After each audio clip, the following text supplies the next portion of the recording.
सबका साथ सबका विश्वासघात, अब वो छोड़ दीजिए।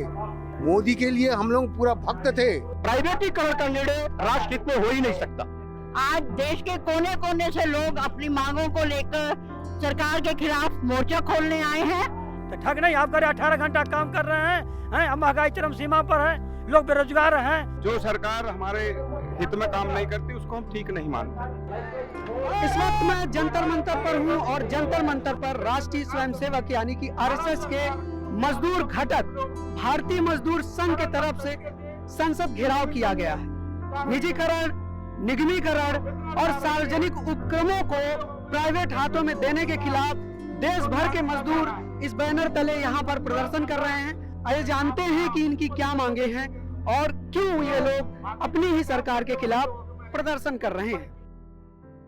तो ठग नहीं, आप करे 18 घंटा काम कर रहे हैं, महंगाई चरम सीमा पर है, लोग बेरोजगार हैं, आप सरकारी संपत्ति को बेच रहे हैं। हमारे बाप दादाओं ने जो सरकारी संपत्ति बनाई, रेल बनाया, टेलीफोन बनाया, स्टील कंपनी बनाया, बैंक बनाया, एयर इंडिया बनी, सारा चीज, LIC है, सारा सेक्टर को आप बेच रहे हैं, डिफेंस को बेच रहे हैं, संपत्ति को बेच के विश्व गुरु बना जाता है। विश्व गुरु कभी हालत में हम इसे पब्लिक सेक्टर को समाप्त करके बन ही नहीं सकते। आप कल्पना कीजिए कि अगर जैसे डिफेंस सेक्टर की हम बात करें, डिफेंस सेक्टर आज अगर सरकारी संस्था है तो हम अपने आवश्यकता के अनुरूप उत्पादन कर सकते हैं, एक्स्ट्रा टाइम लगा करके उसका हम उनसे उपयोग कर सकते हैं। किंतु अगर ये प्राइवेट सेक्टर को जाता है तो क्या प्राइवेट मालिक अपने स्वार्थ में सरकार के द्वारा जो आवश्यक है उसकी आपूर्ति कर सकती है? तो वो कंपनी किसी भी हालत में नहीं करेगी। उस समय सरकार को ब्लैकमेलिंग का शिकार होना पड़ेगा। यदि ये हम सब कर्मचारी, हम सब मजदूरों को विरुद्ध में ये सरकार कार्य करते रहेगी तो इस सरकार को भी उखाड़ का फेंकने के लिए हम लोग तत्पर तैयार हैं। ऐसा नहीं कि मैं इसका आंख बंद कर इसका समर्थन करूंगा।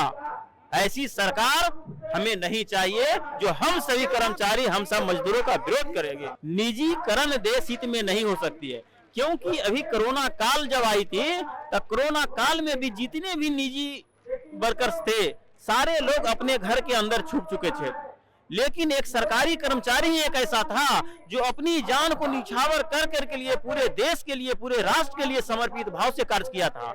सरकार को कुछ लोग जो उनके पास रोज उठते बैठते हैं, नीति आयोग में आके काम करते हैं, शार्ट ड्यूरेशन के लिए हैं, वो सरकार को एक सब जवाब दिखा देते हैं कि आप देश की संपत्तियों को बेच दीजिए, इसको कारपोरेशन में बदल दीजिए, इस कारपोरेशन को प्राइवेटाइज कर दीजिए तो बहुत आगे निकल जाएंगे। हम इससे सहमत नहीं है। हमारा नजरिया दूसरा है। हमारा नजरिया यह है कि उद्योगों का रहना बहुत जरूरी है, कि उद्योग रहेगा तो मजदूर रहेगा, मजदूर रहेगा तो राष्ट्र का जीवन चलता रहेगा। इसलिए इंडस्ट्रीज को बचाना बहुत जरूरी है। हमारे पिताजी किसान थे, उन्होंने दुख दर्द पीड़ा और टिस के हमको पढ़ाया। तो मैं भारत सरकार में रेल में मैं काम कर रहा हूँ तो मेरे पिताजी का सीना चौड़ा हो गया। वही अगर मेरे पिताजी किसान थे, हम पढ़ाई लिखाई नहीं करते, लवारिस हो जाते, पिताजी के अर्ध संपत्ति जमीन है उसको बेच के खाते, तो समाज में हमारी इज्जत नहीं होती, तो विश्व गुरु हम नहीं कहलाते, समाज में हमारी पूछ नहीं होती।